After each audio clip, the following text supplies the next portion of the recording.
போற்றி. எந்நாட்டவர்க்கும் இறைவா போற்றி.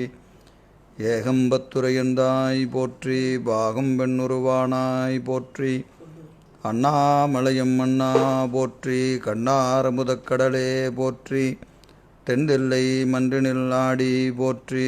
இன்றனக்காரமுதமானாய் போற்றி. காவாய் கனகத்திரளே போற்றி. கைலை மலையானே போற்றி போற்றி. அருள் தரும் பன்னார் மொழியம்மையுடன் அமர்திரு நனாவுடையார் திருவடிகள் போற்றி போற்றி. திருச்சிற்றம்பலம் தில்லையம்பலம். பூழியர்கோன் வெப்பொழித்த புகழியர்கோன் கழல் போற்றி. ஆளிமிசை கல்மிதப்பில் அணைந்த பிரான் அடி போற்றி.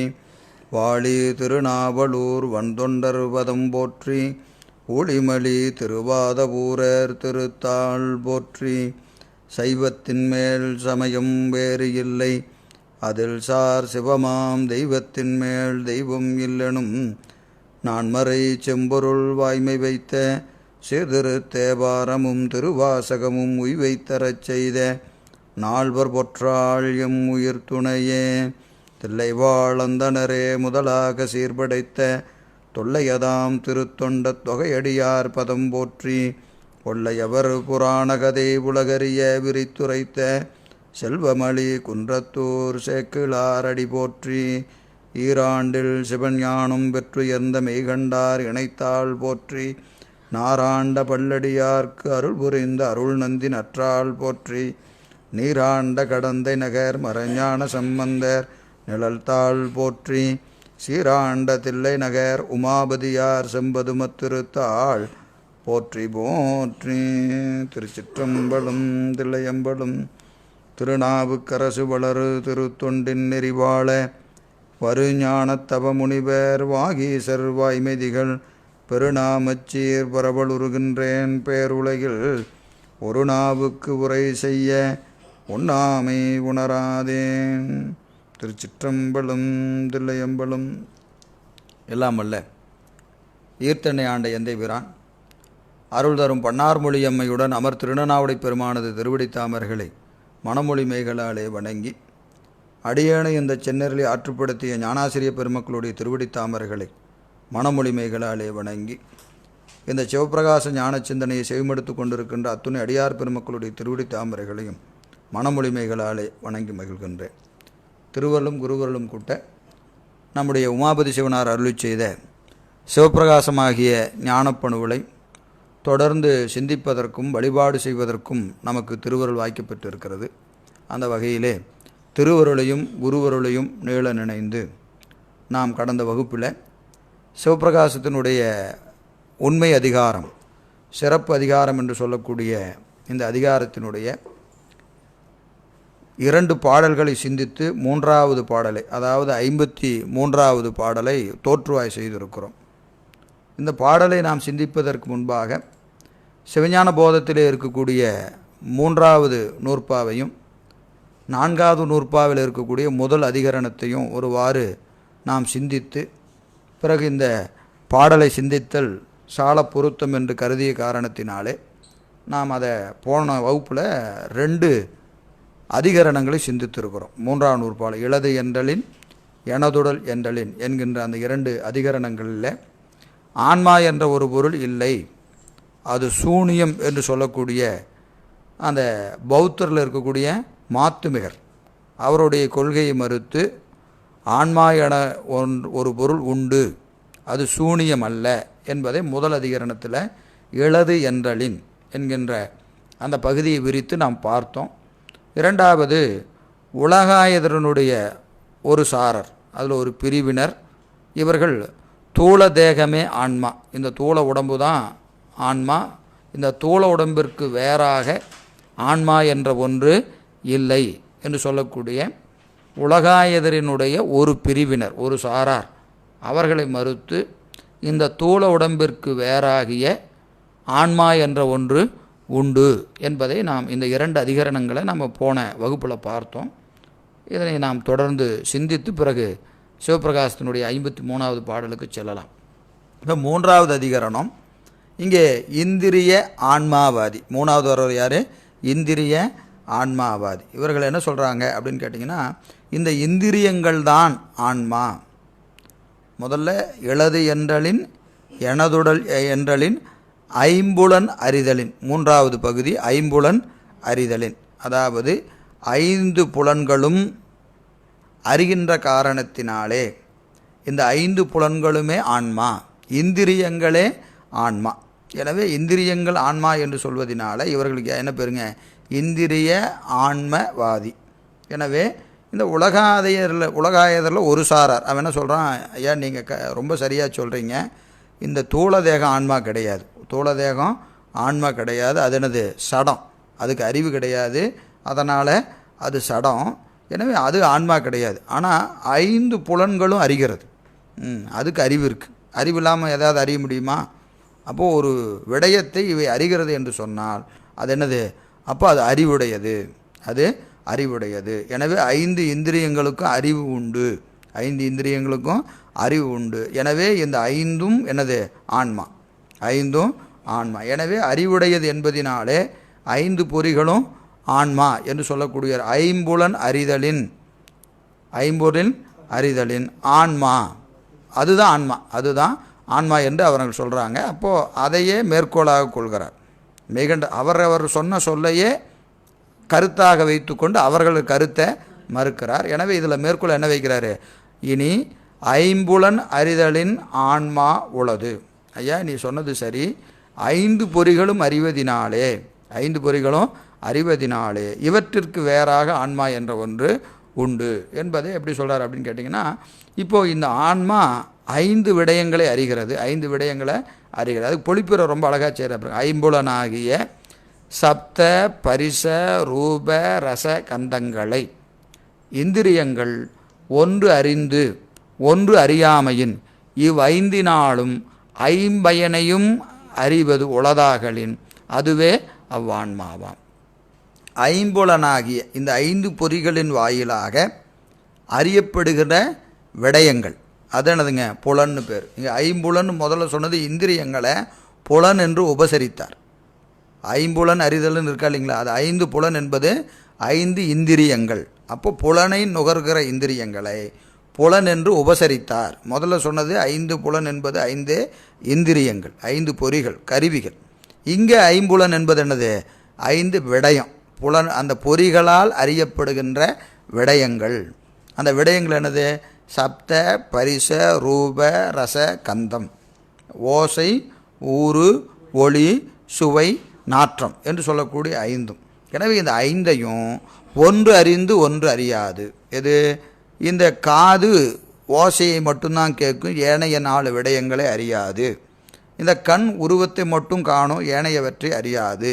இந்த மெய் பரிசத்தை மட்டும் அறியும், ஏனையவற்றை அறியாது. நாக்கு சுவையை மட்டும் அறியும், ஏனையவற்றை அறியாது. மூக்கு நாற்றத்தை அறியும், ஏனையவற்றை அறியாது. ஆனால் இந்த ஆன்மா 5ஐயும் அறிந்து நிற்கிறது. இது ஓசையும் அறிகிறது, ஊரையும் அறிகிறது, ஒளியையும் அறிகிறது, சுவையும் அறிகிறது, நாற்றத்தையும் அறிகிறது. அப்போது இது ஆன்மான்னு சொன்னால் எது? இந்த காது தான் ஆன்மா, கண்ணு தான் ஆன்மா, இப்படி சொன்னால் இது ஒன்றைத்தான் அறிந்திருக்க வேண்டும். ஆன்மா என்பது ஒன்றைத்தான் அறியணும். ஆனால் இது எப்படி அறியுது? 5ஐயும் அறிகிறது. அப்போ 5ஐயும் அறிஞ்சால் இதற்கு வேறாக, இந்த பொறிகளுக்கு வேறாக என்ன உண்டு? ஆன்மா என்ற ஒன்று உண்டு என்று சொன்ன உடனே இப்போது அவங்க என்ன சொல்கிறாங்க? இல்லை நீங்கள் சொல்கிறத எங்களால் ஏற்றுக்க முடியாது, இந்த கருத்தை ஏற்றுக்கொள்ள முடியாது. அது ஏன் அப்படின்னு கேட்டிங்கன்னா, 5 பொறிகளும் 5 ஆன்மா அப்படி வச்சுக்கிட்டானே. 5 பேர் இருக்கிறான் உள்ள, 5 பேர் இருக்கிறான், 5 பேர் 5 அறிகிறான். எப்படி அறிகிறான்? ஒன்று கூடி அறிகிறான். இப்போ நம்ம ஒரு அலுவலகம் இருக்குன்னா இருக்கிற வேலையை என்ன செய்கிறாங்க? எல்லாம் ஷேர் பண்ணிக்கிட்டு, நீ இந்த வேலையை பாரு, இந்த வேலையை பாரு, இந்த பாரு, எல்லாம் சேர்ந்து அந்த அலுவலகம் இயங்குது. அது மாதிரி 5 அறிவு இருக்குது, 5 அறிவு, 5 ஆன்மா உள்ளே இருக்குது. அப்போது ஒரு உடம்புக்குள்ளே ஒரு உயிர் தான் இருக்கணுங்கிறதுக்கு ஏதாவது உறுதி இருக்கா? அப்படியெல்லாம் ஒன்றும் கிடையாது. இப்போ நம்ம சொல்கிறோம் பேய் பிடிச்சிருச்சுன்னு சொல்கிறான், நான் ஒருத்தன் இல்லைங்க 10 பேர் வந்திருக்கிறாங்க. அப்போ ஒரு உடம்புக்குள்ளே எத்தனை ஆன்மா இருக்குது? 5 இருக்குது, 10 இருக்குது, எல்லாம் நம்ம பார்க்கணும். அப்போது ஒரு உடம்புக்குள்ளே ஒரு ஆன்மா தான் இருக்குதுன்னு என்ன செய்ய முடியாது, உறுதியெல்லாம் இல்லை. நீ சொல்கிற மாதிரியே வச்சுக்கிட்டாலும் 5 ஆன்மா இருக்குது உள்ளே. 5 பேர் என்ன செய்கிறான்? கூடி இவற்றை செய்கிறான் என்று சொன்னால், ஒரு பொருளை கண்டவன் அதனை தீண்ட நினைப்பதும். ஐயா நீ சொல்கிற மாதிரி வச்சுக்கிட்டா என்னது, ஒருத்தன் காண்கிறான், ஒருத்தன் அதை பரிசிக்கிறான், தொடுறான். ஒரு பொருளை நம்ம முதல்ல என்ன செய்கிறோம், பார்க்குறோம், தொடுகிறோம், தொட்ட பிறகு சுவைக்கிறோம், இப்படி பல உணர்வுகள் நிகழ்கிறது. அப்போது கண்டவன் ஒருவன், தீண்டினவன் ஒருவன், சுவைத்தவன் ஒருவன் என்று சொன்னால் கண்ட பொருளை தீண்ட வேண்டுங்கிற உணர்வு ஒருவனாக இருந்தால் தான் வரும். இப்போ ஒருவரை பார்த்த உடனே அதை என்ன செய்கிறோம், இவரை நமக்கு பிடித்தவர், அவர்கிட்ட போவோம் அப்படின்னு போகிறோம், அவர்கிட்ட பேசுகிறோம். அப்போது இப்போ பார்த்தது ஒரு ஆள், தொட்டது ஒரு ஆள்னு சொன்னால் இந்த பார்த்தவருக்கு ஏற்பட அனுபவம் தொட்டவருக்கு நிகழாது. நீ சொல்கிற மாதிரி 2 பேர் இருக்கான், 5 பேர் இருக்கிறான்னா அந்த அனுபவம் ஒன்று போல நிகழாது. எனவே அப்படி என்னது, நீ சொன்ன மாதிரி 5 பேர் ஒன்றா நின்று இருந்தால் அந்த அனுபவம் அவனுக்கு தான் இருக்கணும். கண்டவனுக்கு கண்ட அனுபவம் மட்டும்தான் இருக்கும், பரிசித்தவனுக்கு பரிசித்த அனுபவம் மட்டும் இருக்கும், சுவைத்தவனுக்கு சுவைத்த அனுபவம் மட்டும்தான் இருக்கும். ஆனால் நமக்கு அப்படி இல்லை. நமக்கு என்ன ஆகுது, எல்லாம் ஆன்மா அறிகிறதா இல்லையா, நமக்கு பிடித்ததாக இருந்தால் அதை அனுபவிக்கணும்னு ஒரு முயற்சி வருது, வேண்டாதாக இருந்தால் அதை வெறுக்கணுங்கிற ஒரு உணர்ச்சி வருது. இதெல்லாம் எதனால் வருது, அப்போ உள்ள 5 பேர் இல்லை, என்ன செய்கிறான், 5 பேரும் இந்த 5 பேர்த்துக்கு வேற ஒருவன் இருக்கிறான் என்பதை சொல்லி அதுக்கு வெண்பா ஒன்று அறிந்து ஒன்று அறியாதாகி உடல் மண்ணி அன்றும் புலனா என்று அருமையாக ஒரு வெண்பா செய்திருக்கிறார். வெண்பா விளக்கமெல்லாம் நமக்கு வேண்டியதில்லை. எனவே ஐம்புலனுக்கு வேறாக ஆன்மா என ஒன்று உண்டு என்று சொல்லி அங்கே நிறுவுகிறார். அப்படி நிறுவன உடனே நமக்கு அடுத்தது என்ன செய்கிறாருங்க, 4வது ஒருத்தன் வரான். அவன் யார், சூக்கும தேக ஆன்மவாதி. இவனும் உலகாயதில் ஒரு சாரர் தான். இப்போ நம்ம பார்த்ததில் முதல்ல வந்தது பௌத்தரில் மாத்துமிகர், அடுத்து தூளதேக ஆன்மாவாதியும் உலகாயுதரில் ஒரு சாரர் தான், அடுத்தது இந்திரிய ஆன்மாவாதியும் உலகாயதில் ஒரு சாரர் தான். இப்போ சூக்கும தேக ஆன்மா, சூக்கும தேகமே ஆன்மா. இவன் கருத்து என்னது, சூக்கும தேகமே ஆன்மா. ஐயா ஆமாம், இந்த தூளதேக ஆன்மா இல்லைங்கிறது பொருந்தும், இந்திரியங்கள் ஆன்மா இல்லை என்பதும் அதுவும் பொருந்தும். ஆனால் என்னது, சூக்கும தேகம்தான் ஆன்மா. எனவே அது அந்த கருத்தை என்ன சொல்கிறான், சூக்கும தேகம் ஆன்மா என்று சொல்வதனால அதை அவனோடைய சொல்லியே மறுக்கிறார். ஒடுக்கம் அறிதல். அது என்ன சொல்கிறான்னா, 5 பொறிகள் தொழில்படுகின்ற, 5 பொறிகளும் தொழில்பாட்டினை அறிகின்ற, 5 பொறிகளும் தொழில்படுகிற போது இந்த 5ஐயும் அறிகிற வேறொன்று இருக்கா இல்லையா, அது என்னது, சூக்கும தேகம். இந்த சூக்கும தேகம்தான் இந்த இந்திரியங்கள் எதை நுகர்கிறதோ அதை அறிகிறது. இப்போ நீங்கள் என்ன சொன்னீங்க, இந்த 5ஐயும் அறிகின்ற இவற்றிற்கு வேறான ஒன்று இருக்குன்னு சொன்னீங்களா இல்லையா, அது என்னது, அதுக்கு பேர் சூக்கும தேகம்.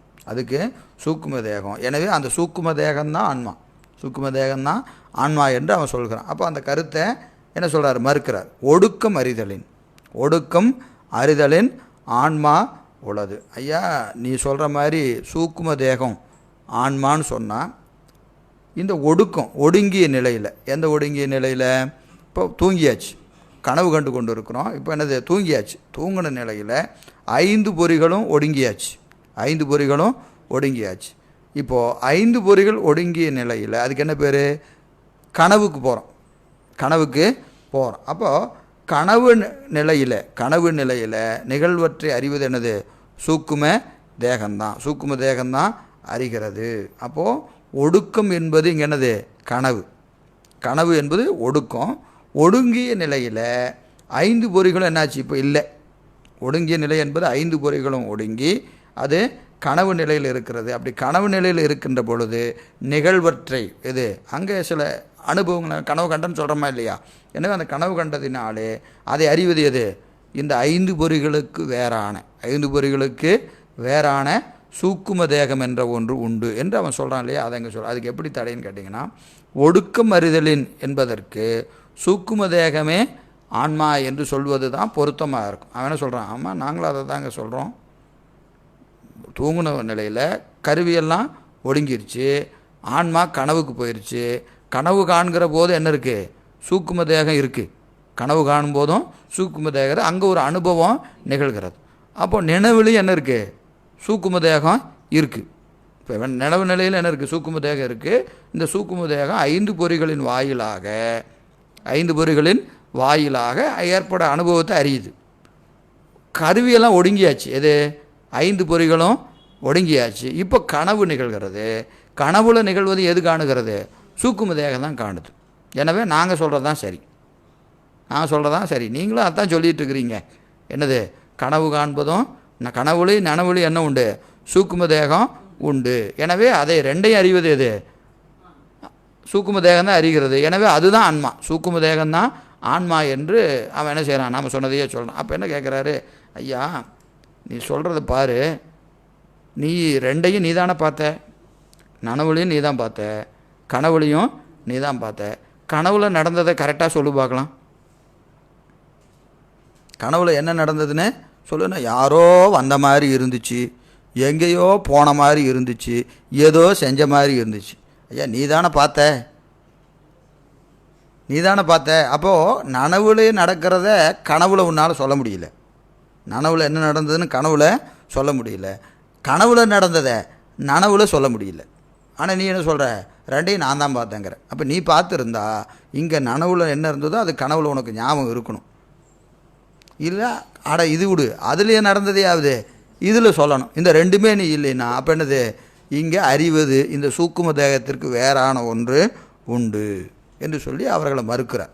ஒடுக்கம் அறிதலின் ஆன்மா உளது என்று சொல்லி அதுக்கு அருமையாக அவ்வுடலில் நின்றுயிர்ப்ப ஐம்பொறிகள் தாம் கிடப்ப என்கின்ற வெண்பா சொல்லி அதை விரிவாக விளக்கிறார். எனவே அந்த வகையில் நமக்கு 4வது கருத்தாகிய சூக்கும தேகமே ஆன்மா என்பதை அங்கே மறுக்கிறார்.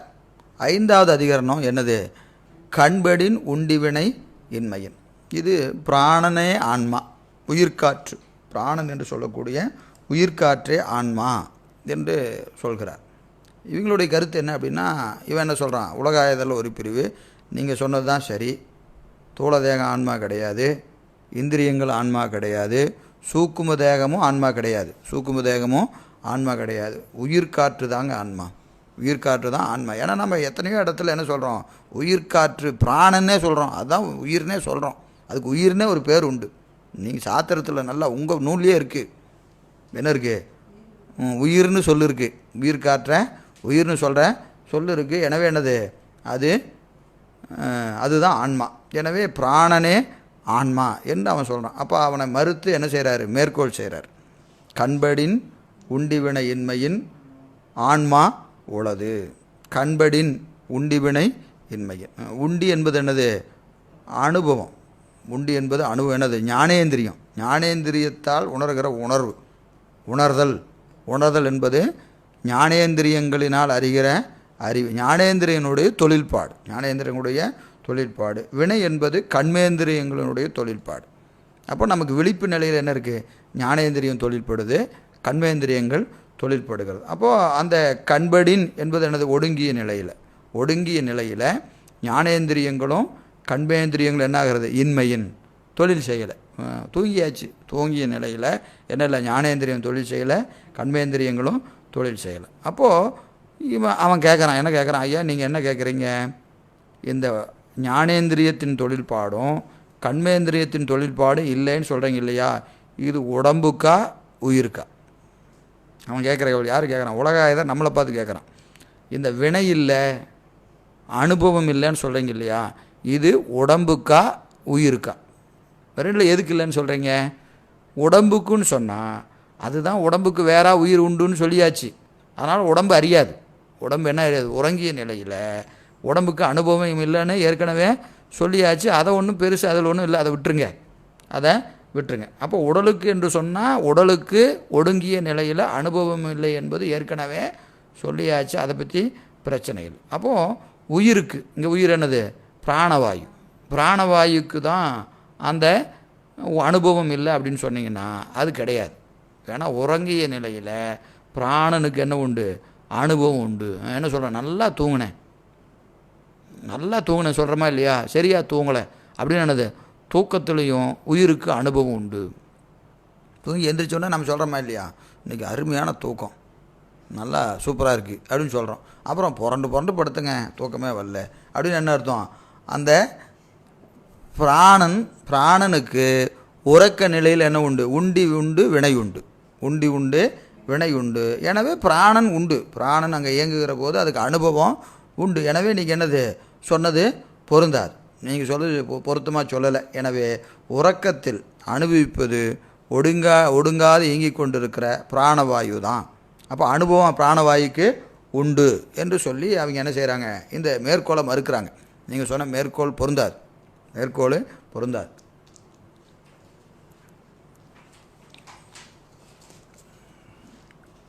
எனவே உண்டிவினை இன்மையின் என்பது மாறுகோள் உரை.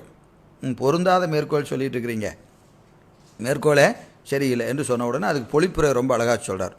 ஒடுங்கின விடத்து இன்பதுன்ப சீவனம் பிரகிருதிக்கு இன்மையின்.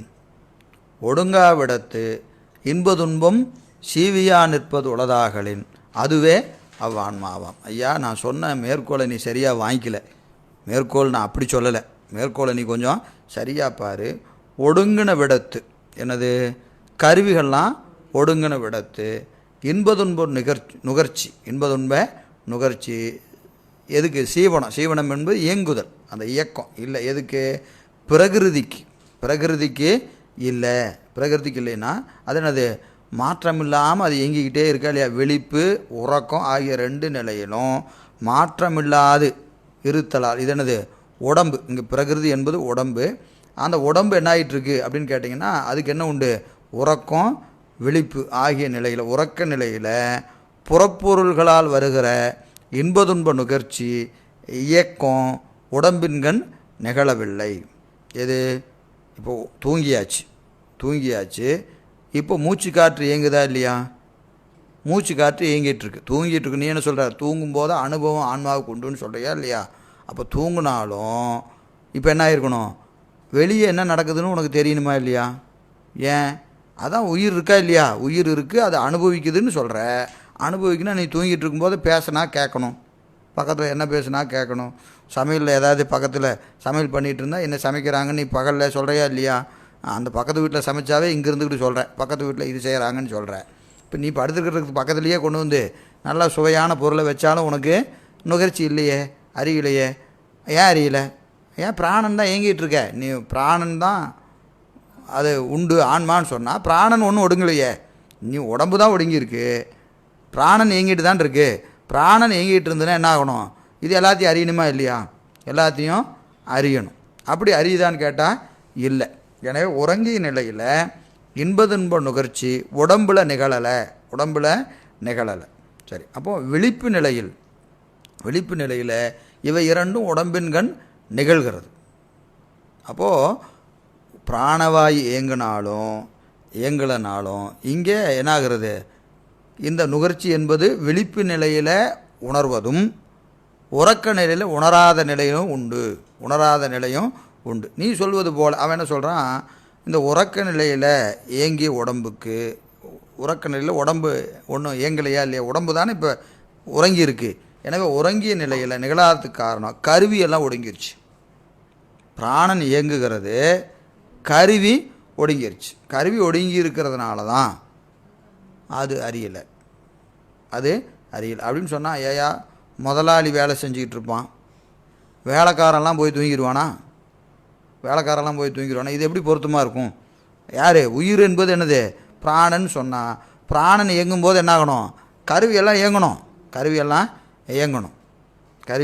இயங்கணும். ஆனால் பிராணன் இயங்கிட்டு இருக்கும், இதெல்லாம் ஒடுங்கிருன்னு சொன்னால் அது என்னது? அது பொருத்தமுடையது அல்ல. அப்படி சொல்வது என்னாகாது? பொருத்தமுடைய கருத்து அல்ல. ஏன்பா நாமளே சொல்கிறோம், பின்னாடி நாம் என்ன சொல்கிறோம்? ஆன்மா இருந்தாலும் கருவிகள் ஒடுங்குது அப்படின்னு நாம் சொல்கிறோமா இல்லையா? நாமளும் சொல்கிறோம். ஆனால் அதுக்கு நாம் என்ன செய்கிறோம்? சரியாக அதை விளக்குறோம். எப்படி?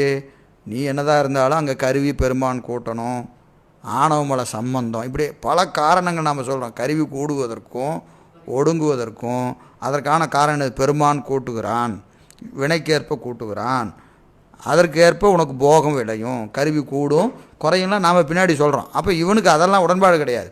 வினையே இல்லைன்ட்டான் உலகாயதர் இல்லையா? வினை இல்லை, கருவி கூடுறது குறைக்கிறதெல்லாம் பெருமான் கிடையாது. அப்போ அவன் கூட்டுவதில்லை. அப்போ நீ தான் கருவி இயக்கிற கருவி யார் இயக்கிறா? நீ தான் இயக்கிற. அப்போ நீ இருக்கும்போது கருவி எப்படி ஒடுங்கும்? நீ ஒடுங்குனா கருவி ஒடுங்குச்சுன்னா பரவாயில்ல, நீ இருக்கிற, அப்போ கருவி எப்படி ஒடுங்கும்? அப்போ கருவிகள் உன் இயக்கத்தில் இல்லைன்னு ஆகுதா இல்லையா? கருவிகள் உன் இயக்கத்தில் இல்லைன்னு சொல்லிட்டு அப்போ யார் இயக்கத்தில் இருக்குது அப்படின்னு அங்கே கேள்வி வரும். அதனால் அவன் அதை உடன்படுவதில்லை. கருவி நம்முடைய இயக்கத்தில் இருக்குன்னா அப்போ முதலாளி இருக்கிறாரு. எது? பிராணவாயு இயங்கி கொண்டு இருக்கிற போது 5 பொறிகளும் என்ன ஆகிருக்கணும்? இயங்கணும். அப்படி இயங்கலைன்னா என்ன அர்த்தம்? அது இங்கே அந்த பிராணவாயு உயிரல்ல.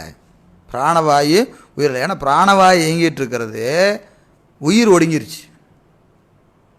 இதற்கு வேறான உயிர் என்ற ஒன்று உண்டு, அது என்ன ஆயிடுச்சு?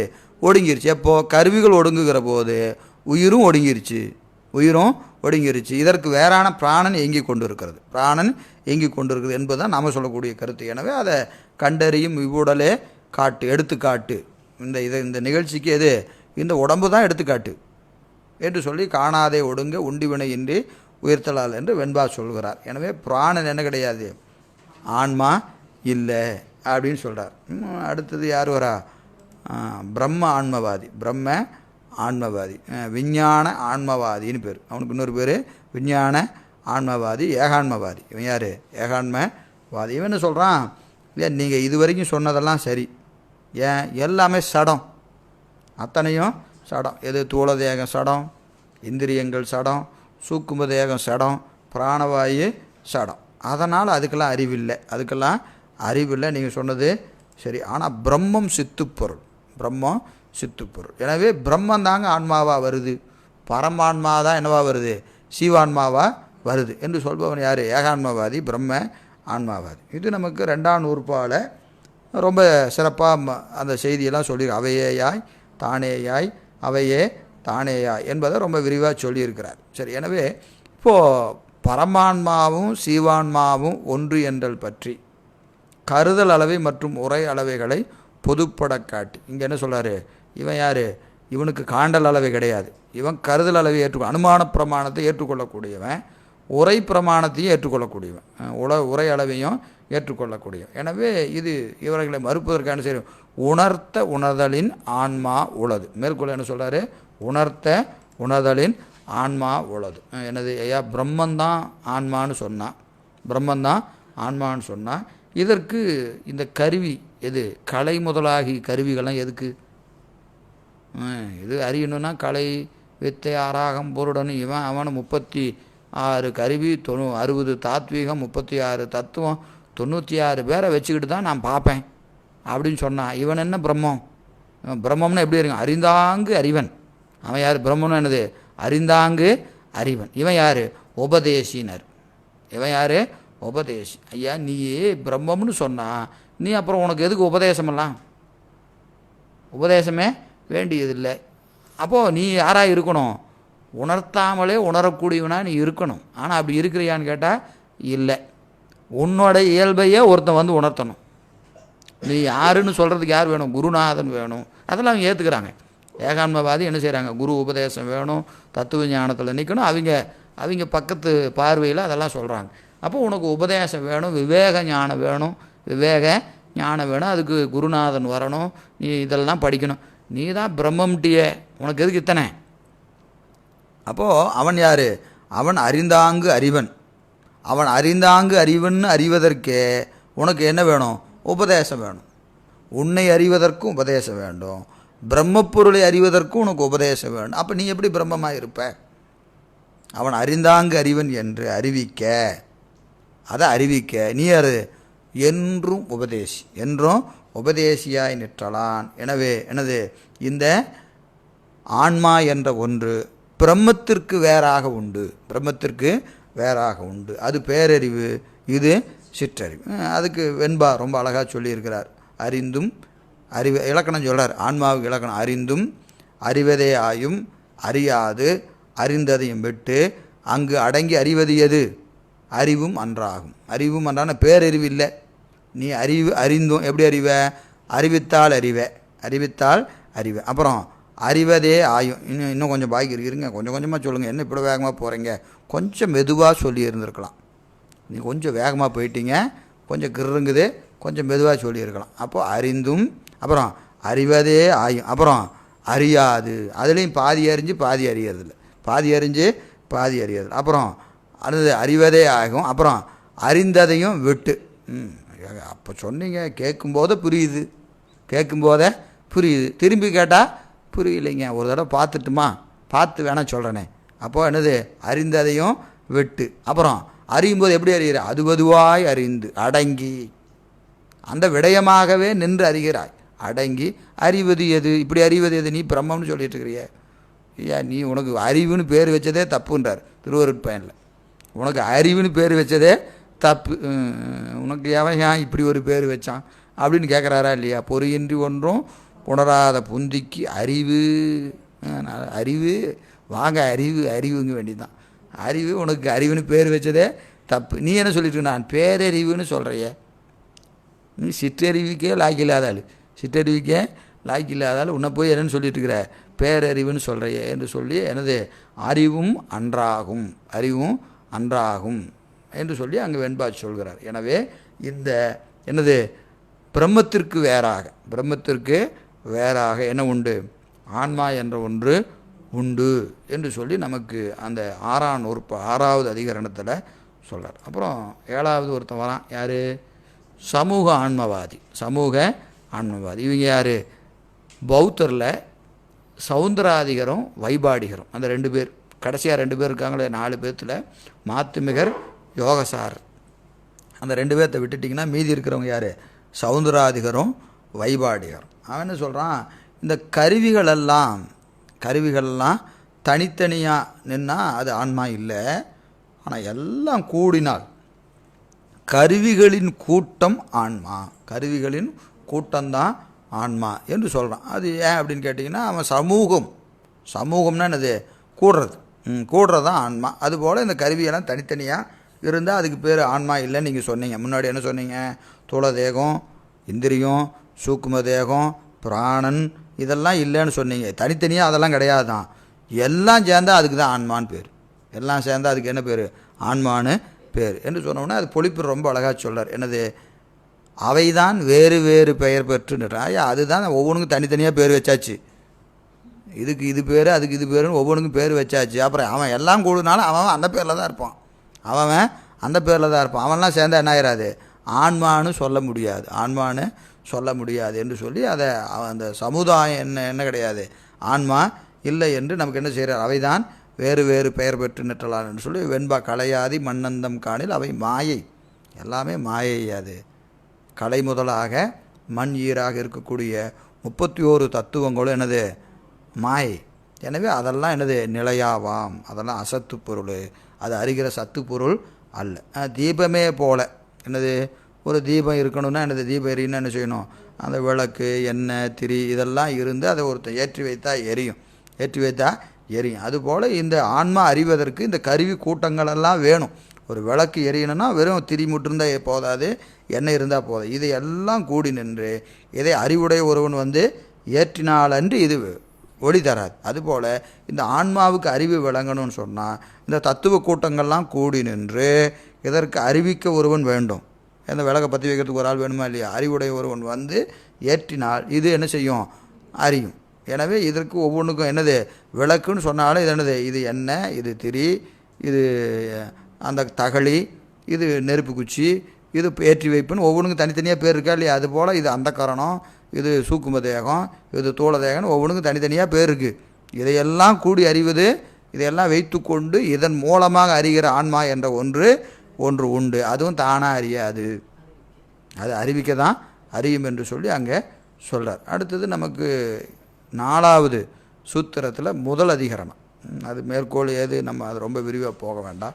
அதில் அந்தக்கரணம் அவற்றின் ஒன்றன்றுனர், அந்தக்கரணம் அவற்றின் ஒன்றன்று என்று சொல்லி அங்கே சொல்கிறார். அந்த வகையில் அது என்னது சொல்கிறாருங்க, இங்கே இந்த இவ் ஆன்மாவானது அந்தக்கரணங்களாய் உள்ள மனோபுத்தி சித்த அகங்காரங்களில் ஒன்று அன்று. இது யார், அந்தக்கரண ஆன்மாவாதி.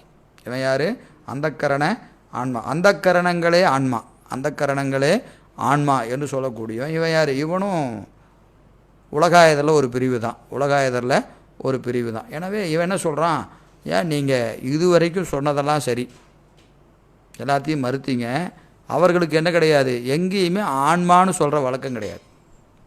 எதில்? உங்கள் நூல்லையே கிடையாது. நீங்கள் தத்துவங்கள்லாம் சொன்னீங்கன்னா தனித்தனியாக சொல்கிறீங்க. கடைசியாக என்ன சொன்னீங்க, இதுக்கெல்லாம் தனித்தனியாக பேர் இருக்குது. எதுக்கு? மாயா எந்திர தனுவினுள் ஆன்மான்னு சொல்லும்போது என்ன சொன்னீங்க, ஒவ்வொன்றுக்கும் தனித்தனியாக பேர் இருக்குது. இது ஞானேந்திரியம், இது கண்மேந்திரியம், இது சூக்கும தேகம், இது தோள தேகம்னு தனித்தனியாக பேர். எதுக்குமே என்னென்னு பேர் கிடையாது, ஆன்மான்னு பேர் கிடையாது. சரியாக சொன்னீங்களா இல்லையா? எதுக்குமே ஆன்மான்னு பேர் கிடையாது. ஆனால் உங்கள் நூலில் இந்த அந்தக்கரணங்களை எத்தனை இடத்துல ஆன்மான்னு சொல்லியிருக்கிறீங்க தெரியுமா? நீங்களே சொல்லியிருக்கிறீங்க, நான் சொல்ல வேண்டாம், நீங்களே சொல்லியிருக்கிறீங்க. உங்கள் நூலில் பல இடங்களிலே ஆன்மாவை அந்தக்கரணம் என்று, அந்தக்கரணத்தை ஆன்மான்னு சொல்கிற வழக்கம் உங்கள் நூலில் இருக்குது. உங்கள் நூலில் இருக்குது. எனவே அது என்னது, ஆன்மா என்பது அந்தக்கரணங்களே. ஆன்மா என்பது அந்தக்கரணம். சித்தியார் பாட்டிலெல்லாம் இருக்குது. அந்தக்கரணங்களை ஆன்மான்னு சொல்லக்கூடிய உபச்சாரம் உண்டு. ஐயா அது உபச்சாரம் அப்படின்னு சொல்லிடாதன்றான். எதை கேட்டாலும் நீங்கள் இது ஒன்று வச்சுக்கிறீங்க. அது என்னது, காரணத்தை காரியமாக சொல்வதும் காரியத்தை காரணமாக சொல்கிறது உபச்சாரம். நாங்கள் அந்த காரணங்களை ஆன்மான்னு சொல்கிறது உபச்சாரம் அப்படின்னு சொன்னீங்கன்னா நான் ஏற்றுக்க மாட்டேன். ஏன்னு கேட்டால், உபச்சாரம்னு சொன்னால் இந்த எல்லா கருவியும் நீங்கள் சொல்லணுமா இல்லையா? எது? ஞானேந்திரியங்களை ஆன்மான்னு சொல்லலாம், கண்மேந்திரியங்களை ஆன்மான்னு சொல்லலாம், கலையாதி தத்துவங்களை ஆன்மான்னு, அதையெல்லாம் எங்கேயும் நீ சொல்லலை. அந்த காரணங்களை மட்டும்தான் சொல்கிறீங்க, அந்த காரணம் மட்டும்தான் சொல்கிறீங்க. எனவே நீங்கள் உபச்சாரன்னு சொன்னாலும் பொருந்தாது, உபச்சாரன்னு சொன்னாலும் பொருந்தாது என்று அவன் என்ன செய்கிறான், தடை சொன்னோன்னா அதுக்கு என்ன சொல்கிறாரு, ஏது சொல்கிறார். என்ன ஏது? அருமையான ஏது. அவைதான் பிரகாசமாய் நின்றே, அவைதான் பிரகாசமாய் நின்றே அப்பிரகாசமாய் நிற்றலான். அது என்னது? பிரகாசமாய், சித்துப்பொருள் போல, சுத்திப்பொருள் போல தெரியும். உண்மையில் அதெல்லாம் என்னது? அசித்தியா, அது அசித். அந்தக்கரணங்கள் அறிவுடைய பொருள் போல தெரியும். நாம் நூலில் சொல்லியிருக்கிறோமே, மனம் போய் பற்றும். அறிவு இல்லாமல் போய் பற்றுமா? அதுவே போய் பற்றும்னா அதுக்கு என்ன இருக்கும்? அதுக்கு அறிவு இருக்குது. சித்தம் சிந்திக்கும், சித்தம் சிந்திக்கும். ஆங்காரம் துணிந்து எழும், புத்தி நிச்சயிக்கும். இதெல்லாம் யார் செய்ய முடியும்? அறிவுடைய இருந்தால் தானே செய்வான். அந்த காரணத்துக்கு அறிவு இருக்குது, அந்த காரணத்துக்கு அறிவு இருக்குது. அதுதான் போய் பற்று. இதை பிடிக்கலாம், இதை பிடிக்கலான்னு போய் பற்றுது என்று சொல்லியிருக்கிறோம். அது உனக்கு நூலில் பார்த்தா அங்கங்கே எப்படி இருக்கும்? அறிவுடைய பொருள் போல தான் சொல்லியிருப்போம். உண்மையில் அது என்ன கிடையாது, அதுக்கு அறிவு இல்லை, அதுக்கு அறிவு இல்லை. அதுவும் என்னது? சடம்தான். அப்புறம் எப்படி போய் பற்றும் அப்படின்னா, ஐயா அதுக்கு பின்னாடி எத்தனை சொல்லியிருக்கிறோம். அதுக்கு என்ன இருக்குது? அதை செலுத்துகிற அகார உகார மகார நாத விந்து, அதை செலுத்துவதற்கு கருவி இருக்குது. அதுவும் சடந்தானே. அகார உகார நாத விந்துனா அது என்னது? அதுவும் சடந்தானே. இந்த சடத்தை அந்த சடம் இருக்குமா? அதுக்கு மேலே சிவதத்துவம் இருக்குது, சிவதத்துவம் இருக்குது. அதுவும் சடந்தாயா? அதுவும் சடந்தான், அதுவும் சடந்தான். ஐயா அந்த தத்துவத்தை இயக்கிறதுக்கு அதிபதியெல்லாம் வச்சுருக்குறோம். யார்? சதாசிவர் முதலாக பிரம்மா வரைக்கும் 5 பேர்த்தை வச்சு அதை இயக்கிட்டு இருக்கிறோம். எனவே அந்த ஐவரும் சுத்த தத்துவத்தையும் சுத்த தத்துவத்தின் இடமாக கொண்டு ஓங்காரத்தை இயக்கி, ஓங்காரங்கள் அந்த கரணங்களை இயக்கி, அப்போ தான் இது போய் பற்றுகிறது, சிந்திக்கிறது, எல்லாம் நடக்குது. எனவே இவையெல்லாம் சடம், இவையெல்லாம் சடம். எனவே அது எப்படி தெரியுது? பார்த்தா பிரகாசமாக தெரியும், அறிவுடைய பொருள் போல தெரியும். உண்மையில் அது என்ன கிடையாது, அறிவுடையது அல்ல. அவையும் சடமே, அவையும் சடமே. எனவே இந்த அந்தக்கரணங்களுக்கு வேறாக, அந்தக்கரணங்களுக்கு வேறாக என்ன உண்டு? ஆன்மா என்ற ஒன்று உண்டு என்று சொல்லி இங்கே 8 காரணங்கள், 8 காரணம். எழது என்றலின், எனதுடல் என்றலின், ஐம்புலன் அறிதலின், ஒடுக்கம் அறிதலின், கண்படின், உண்டிவினையின்மையின், உணர்த்த உணர்தலின், அந்தக்கரணங்களின் அவற்றின் ஒன்றொன்று. இந்த 8 காரணம், இந்த 8 காரணங்களை வைத்து இவற்றிற்கு வேறாக என்ன உண்டு? ஆன்மா என்ற ஒன்று உண்டு என்று நமக்கு முதல் நூலாகிய சிவஞான போதத்தில் சொல்கிறார்.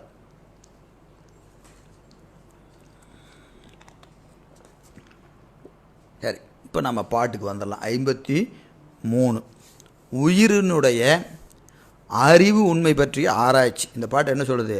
உயிர் எப்படி அறியுது, உயிர் எப்படி அறியுது என்கிற ஆராய்ச்சி. இங்கெல்லாம் ஆராய்ச்சி தான். பாட்டு பாருங்க. உரு உணர்வு இலாமையானும் ஓரொரு புலன்களாக மறிவு நின்று அறிதலாலும் மனாதிகள் தம்மின் மன்னி தரும்பயன் நுகர்தலாலும் உயிர் சடம் ஆதலாலும் அருவினை உடலுள் ஆவி அறிவினால் அறியுமன்றே. இன்னொரு முறை பாடல் படிக்கிறேன். உரு உணர்வு இலாமையானும் ஓரொரு புலன்களாக மறிவு நின்று அறிதலாலும் மனாதிகள் தம்மின் மன்னி தரும்பயன் நுகர்தலாலும் உயிர் சடம் ஆதலாலும் அருவினை உடலுள் ஆவி அறிவினால் அறியுமன்றே. கொழு புகழ் உயிர் இல்லென்னும் புறச்சமயத்தவர் தகவியில் உரையை சாற்றி மறுத்தது. புறச்சமயத்தவருடைய கருத்தை சொல்லி உயிர் என்ற ஒன்று இவற்றிற்கு வேறாக இல்லை, மேலே சொன்ன எல்லாத்துக்கும் வேற உயிர் இல்லை, இதுதான் உயிர் என்று சொல்லக்கூடிய பிற சமயத்தினுடைய கருத்தை சொல்லி மறுத்தது இந்த பாடல். பாருங்கள், இது 3ஆம் நூற்பா 4ஆம் நூற்பா 2 கருத்தையும் அடக்கியது. முதல் பாருங்கள், உரு உணர்வு இலாமையானும். உரு உணர்வு இலாமையானும் இது என்னது? உருனா இங்கே உடம்பு. உரு என்பது உடம்பு, அதற்கு என்ன கிடையாது? உணர்வு, அறிகின்ற அறிவு. உடம்பிற்கு அறிகின்ற அறிவு இல்லை, அறிகின்ற அறிவு இல்லை. இது பாருங்கள், இதில் என்ன சொல்லலாம் அப்படின்னு கேட்டிங்கன்னா, இளது என்றலின் ஆன்மா உளது அதாவது சூனியம். ஆன்மா சூனியம்னு சொல்கிறக்கூடிய கருத்து இருக்குது, அது இதில் இல்லை. அதை நீங்கள் வைத்துக்கொள்ளலாம். ஏன்னா அந்த எட்டையும் இங்கே பொருத்தி காட்டணும். அந்த கருத்து இங்கே இல்லை, இந்த பாடலை இல்லை. அதையும் என்ன வைத்துக்கொள்ளுங்க. முதல் கருத்தாக ஆன்மா சூனியம் அன்று என்கின்ற ஒரு கருத்தை மறுத்தாச்சு, பாட்டில் அது இல்லை, அதை வைத்துக்கொள்ளுங்க. ரெண்டாவது, உடம்பிற்கு அறிகின்ற அறிவு இல்லை. உடம்பிற்கு அறிகின்ற அறிவு இல்லை, எனவே அது ஆன்மா இல்லை.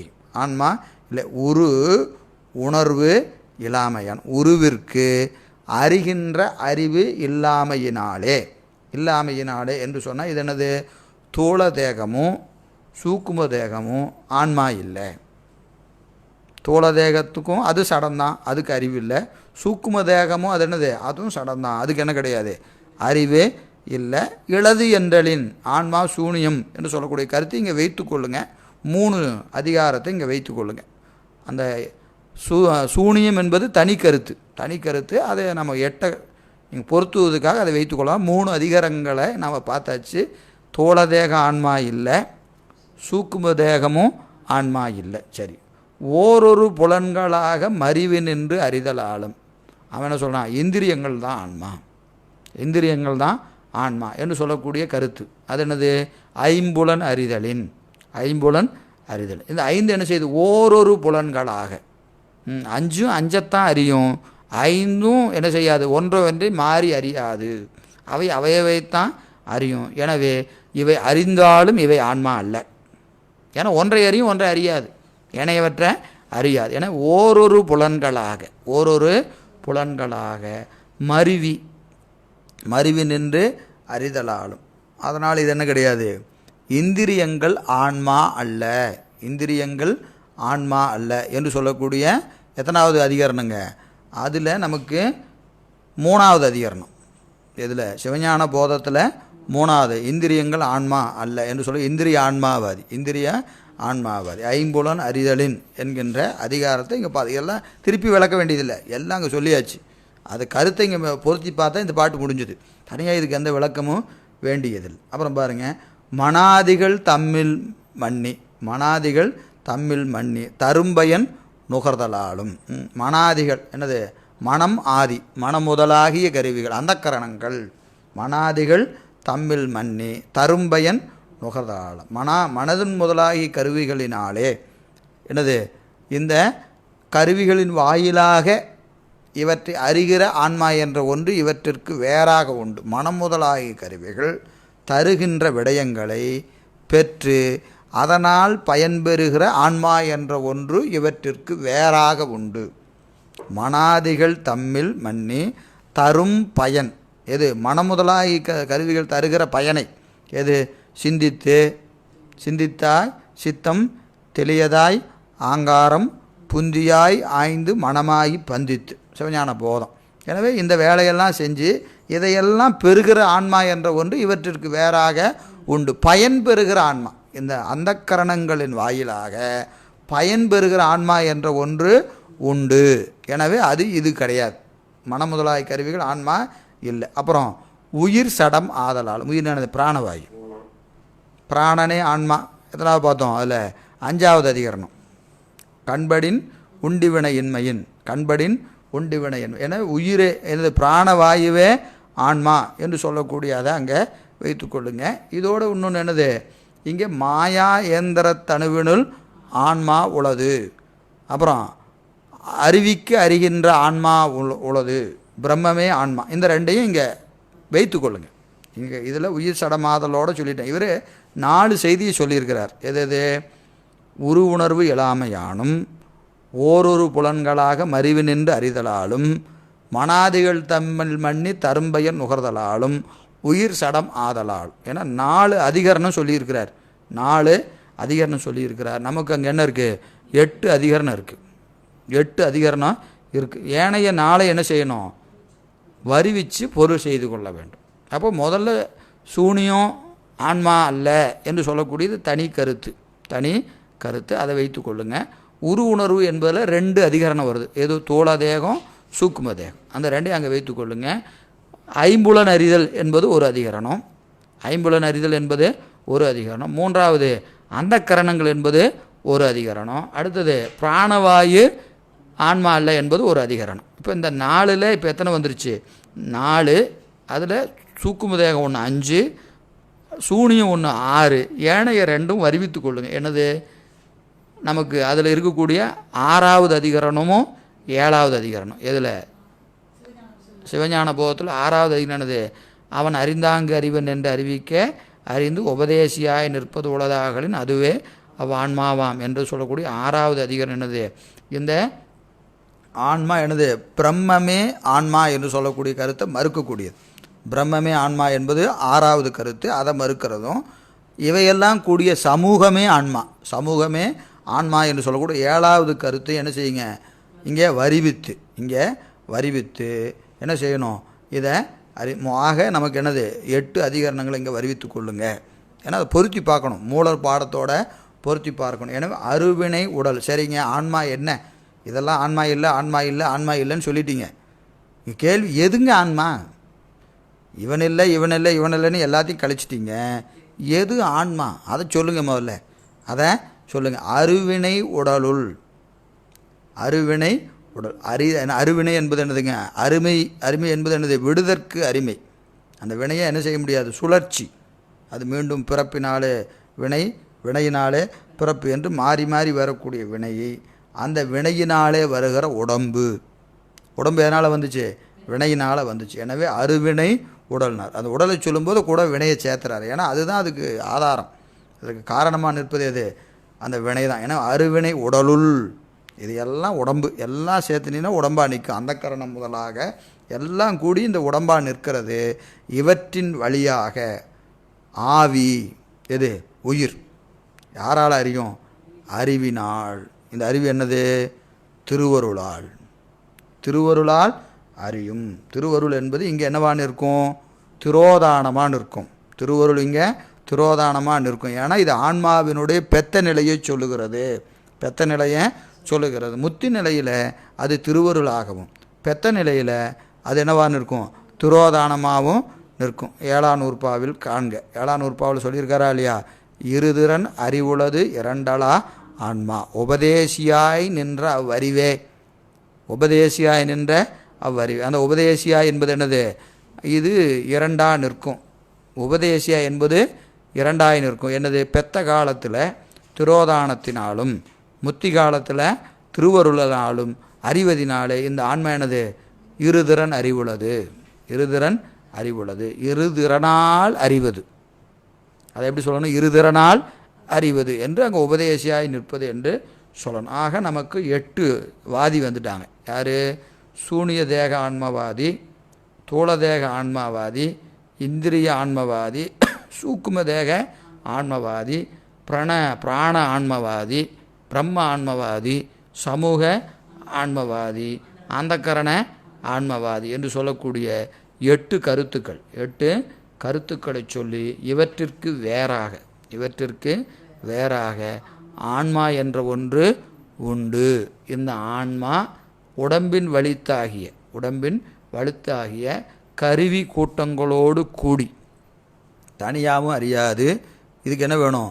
கருவியெல்லாம் கூடி நிற்கணும். கருவியெல்லாம் கூடி நிற்கணும். அந்த கருவிகளோடு கூடி நின்று என்ன செய்யும்? இந்த ஆன்மா இறைவன் உணர்த்த உணரும் என்று சொல்லி இங்கே இந்த ஆன்மா இந்த வகையில் இது என்ன செய்யும்? இவற்றை அறியும் என்று சொல்கிறார். எனவே இந்த பாடலை நம்ம இந்த அளவில் நிறைவு செய்து அடுத்ததாக நமக்கு 54வது பாடல். ஆன்மா அறிவித்தால் அறிகிற அறிவுன்னு சொல்கிறீங்க. அறிவித்தால் அறிகிற அறிவு. அப்போ அறிவித்தால் அறிவதுன்னு சொல்லிட்டா அதற்கு கருவியெல்லாம் எதுக்கு? யார் அறிவிக்கிறா? பெருமான் அறிவிக்கிறார். அப்போ கருவியெல்லாம் எதுக்கு? கருவியெல்லாம் இல்லாமல் அவர் அறிவிக்க மாட்டாரா? கருவியெல்லாம் இன்றி அறியாதா? ஏன்னா அவரில் அறிவிக்கிறாரு. பெருமானே அறிவிக்கிறான்னு சொன்னதுக்கப்புறம் அது கருவியெல்லாம் எதுக்கு? அதெல்லாம் ஒன்றும் வேண்டாமே என்று இங்கே ஒரு தடை. அந்த தடைக்கு விடையாக என்ன செய்கிறாரு? 54வது பாடலை அங்கே காட்டுகிறார். இது ஆன்மா அறிகிற முறைமை. இது பரீட்சைன்னு சொல்லுவார் நம்ம பேராசிரியர் பெருமான். ரொம்ப அருமையாக பரீட்சை. இது என்னதுங்க? பரீட்சை. என்ன பரீட்சை அப்படின்னு கேட்டிங்கன்னா நம்ம ஏற்கனவே சொன்னது தான். ஒரு கருத்தை ஆசிரியர் முன்மொழிந்தால் அதை என்ன செய்வாங்க? பிற சமயத்தார் அதை என்ன செய்வாங்க? தடை எழுப்புவாங்க. நான் போன வகுப்புலேயே சொன்னமா இல்லைங்களா? மேற்கோள், அதன்கண் ஐயம், அதற்கு பிறர் கூறக்கூடிய தடை, மறுத்துரைக்கின்ற சித்தாந்த துணிவு, அதனை எடுத்து காட்டுகிற ஓமை, எடுத்துக்காட்டு வெண்பா. எனவே இங்கே ஆசிரியர் தன்னுடைய கருத்தை என்ன சொல்கிறாரு அப்படின்னு சொன்னால் மேலே சொல்லிட்டாரா இல்லையா? இறைவன் அறிவிக்க இந்த ஆன்மா அறியும். இறைவன் கருவிகளை பெருமான் கூட்டி இறைவன் அறிவிப்பார். அதை என்ன செய்யும்? இந்த ஆன்மா அறியும் அப்படின்னு அது போனது. ஆசிரியர் கருத்தை சொல்லிட்டார். கருத்தை சொன்ன உடனே அதன் மீது என்ன செய்கிறாங்க? தடை, அப்ஜெக்ஷன் ஓவர் ரூல். நீங்கள் சொன்னதெல்லாம் பொருந்தாது, நீங்கள் சொல்கிறதே பொருந்தாது என்று இதன் மீது என்ன செய்கிறாங்க? தடை. போன பாடலினுடைய கருத்தின் மீது தடை எழுப்புகிறாங்க. யார் எழுப்புகிறாங்க அப்படின்னு பார்த்தீங்கன்னா 4 பேர் எழுப்புகிறாங்க. 4 பேர் எழுப்புகிறாங்க. ஒன்று ஈஸ்வர அபிகாரவாதி. இவன் என்ன சொல்கிறான்? ஆன்மா தானே அறியும். இதெல்லாம் சிவபெருமான் அறிவிப்பார்லாம் சொல்லாதீங்க. ஆன்மா என்ன செய்யும்? தானே அறியும். இதுக்கு யார் வேண்டியதில்லை? அறிவிக்கு ஒருவன் வேண்டானா. அடுத்தது சிவசங்கராந்தவாதி. அவன் என்ன சொல்கிறான்? ஆன்மாவுக்கு சுட்டறிவு இல்லை. அதெல்லாம் வியாபக ஞானங்க. அதை போய் சொன்னோன்னா சுட்டி அறியும். கருவி சுட்டறிவு எதனால்? கருவி கூடுனா தான் சுட்டறிவு. இதுக்கு சுட்டறிவுலாம் ஒன்றும் கிடையாது. அதெல்லாம் நல்லா அருமையாக அவர் சூப்பராக பார்ப்பார். அவர் நல்லா பார்ப்பார். அப்படி சொல்கிறவன் யார்? சிவ சங்கராந்தவாதி. அடுத்தது சிவசமவாதி. அவன் என்ன சொல்கிறான்? இந்திரியங்களே ஆன்மாவுக்கு அறிவை கொடுக்கும்.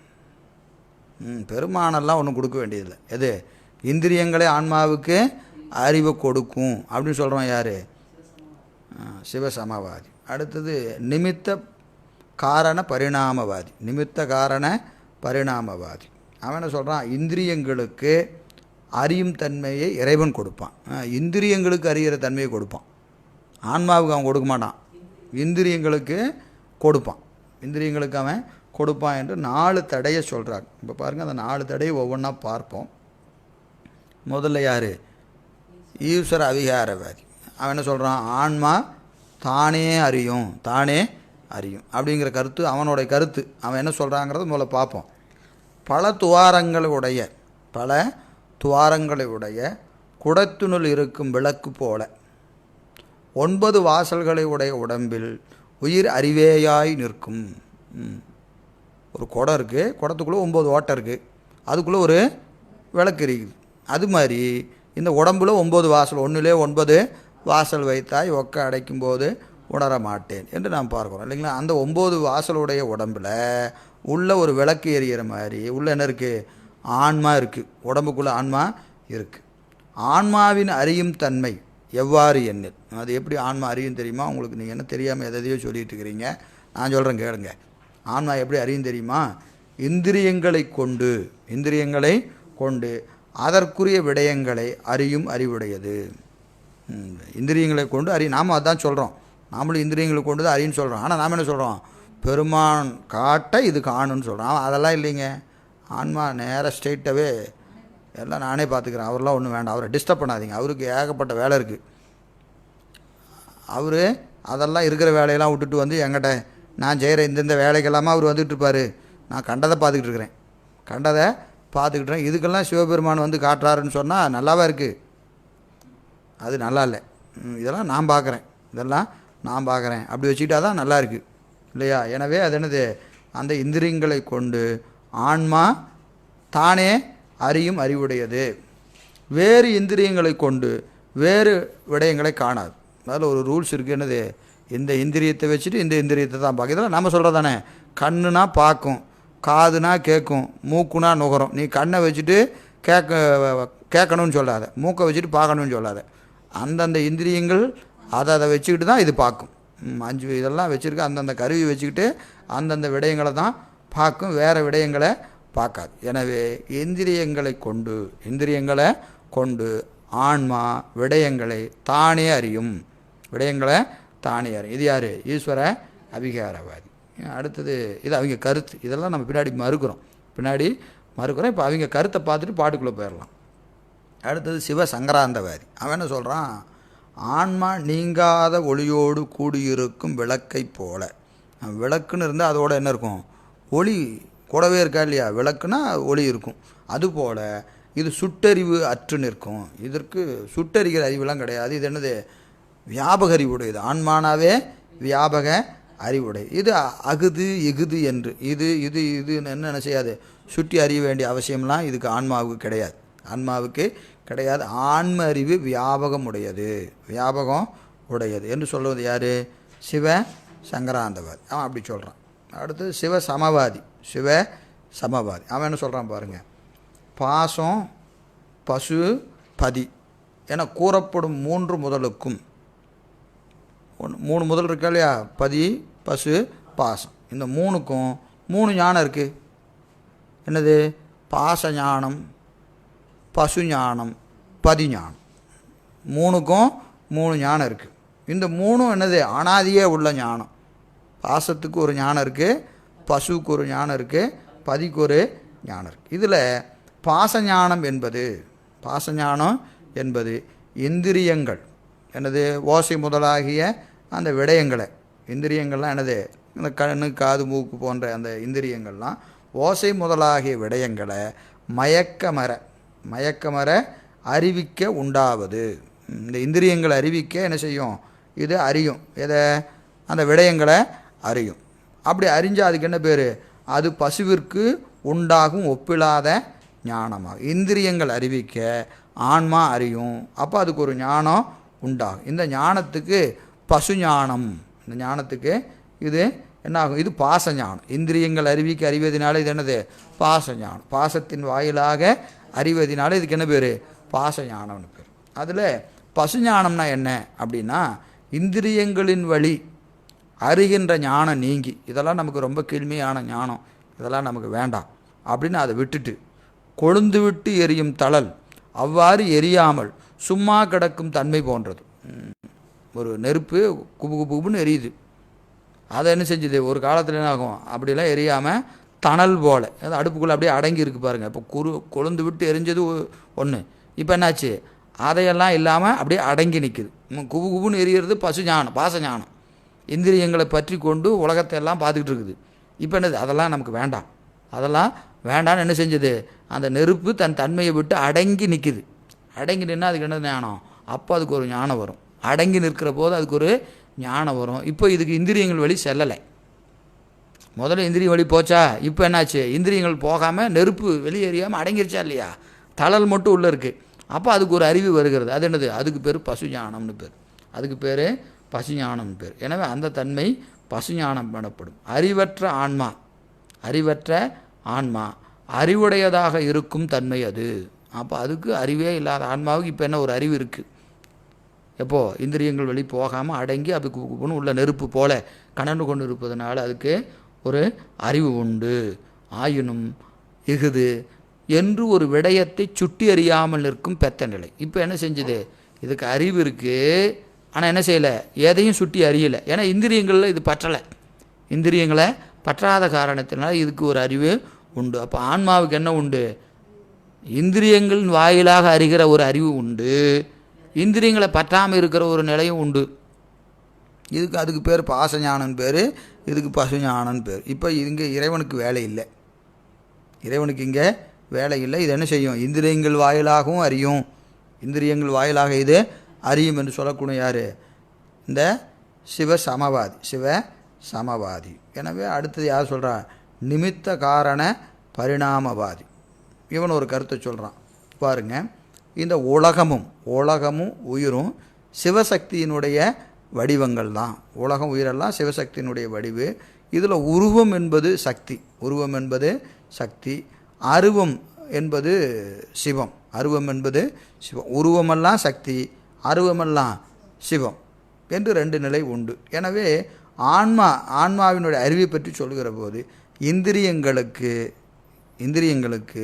இறைவனே அறியும் தன்மையை கொடுப்பான். இந்திரியங்களுக்கு இறைவன் என்ன செய்வான்? அறியும் தன்மையை கொடுப்பான். அது எது அப்படின்னு கேட்டிங்கன்னா, இப்போ கண்ணுக்கு என்ன இருக்குது? கண்ணின் ஒளியை கண்ணுக்குரியது என்று கூறினால் அது செறிந்த இருளை ஒரு மின்மினி பூச்சி நீக்கும் அளவு கூட அந்த இரண்டு கண்களும் போக்குவதில்லை. இப்போ உதாரணத்துக்கு அவன் என்ன சொல்கிறான்? இப்போ கண்ணுக்கு ஒளி இருக்கா இல்லையா? கண்ணுக்கு ஒளி இருக்குது. இந்த கண் ஒளி இந்த இருட்டை எவ்வளோ நீக்காது? இந்த மின்மினி பூச்சி நீக்கிற அளவு கூட நீக்காது. ஒரு சின்னதாக ஒரு மின்மினி பூச்சி அது என்ன செய்யுது? இந்த இருட்டை அந்த அளவுக்கு நீக்குதா இல்லையா? ஏதோ ஒரு அதுக்கு எவ்வளோ முடியுமோ அவ்வளோ இருட்டை நீக்குது. இப்போ கண்ணுக்கு ஒளி இருக்குன்னு சொன்னால் இது என்ன ஆகிருக்கணும்? இந்த இருட்டை கொஞ்சமாவது, ரொம்ப பெருசாலாம் வேண்டாம், ஏதோ அது அளவுக்காவது என்ன செஞ்சுருக்கணும்? நீக்கி இருக்கணும். ஆனால் அப்படி ஒன்றும் நீக்கினதாக காணும். எனவே இந்த கண்ணுக்கு ஒளியை தருகிற கதிரவன் ஒளியும் கண்ணின் ஒளியும் சிவசக்தியினுடைய நாடகமே. அப்போ இந்த கண்ணுக்கு ஒளி இருக்குதுன்னு சொல்கிறலாம் சும்மா, அதெல்லாம் என்னது? சிவசக்தி தான் இதெல்லாம் கொடுத்துட்ருக்குது. சூரியனுக்கும் சிவசக்தி தான் கொடுக்குது, கண்ணுக்கும் சிவசக்தி தான் கொடுக்குறது. இப்போ கண்ணுக்கு ஒளி இருக்கானா இருக்குது, அது என்ன தருது? சிவசக்தி கண்ணுக்கு ஒளியை கொடுக்கறது. இப்போ இந்திரியங்களுக்கு அறியும் தன்மையை யார் கொடுக்குறா? இறைவனே கொடுப்பான் என்று சொல்வது யார்? பரிணாமவாதி. இந்த 3-4 பேரும் இந்த ஆன்மா நாம் சொல்லக்கூடிய கருத்தை மறுக்கிறான். எனது இறைவன் உணர்த்த ஆன்மா கருவிகளின் வாயிலாக விடயங்களை அறியும் என்று 53வது பாடலில் உமாபதி சிவனார் சொன்ன கருத்துக்கு தடையாக இவங்க 4 பேரும் 4 கருத்தை சொல்லியிருக்கிறாங்க.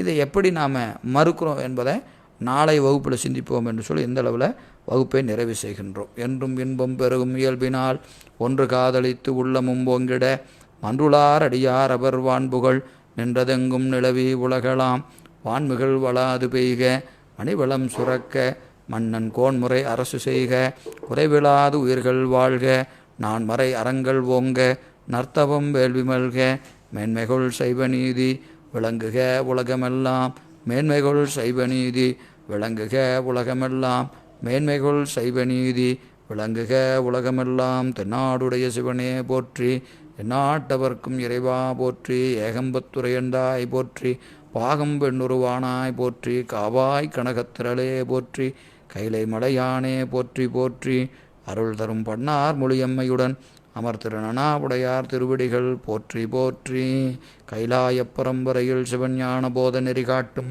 வெண்ணை பயில் வாய்மை மெய்கண்டான் சந்ததிக்கோர் மெய்ஞான பானுவாகி குயிலாரும் பொல் திரு ஆவடுதுறைவாள் குரு நமச்சிவாய தேவன் சைலாதி மரபுடையோன் திருமரபு நீடூடி தழைக்க மாதோ.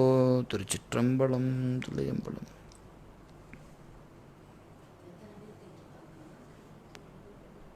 ஹலோ.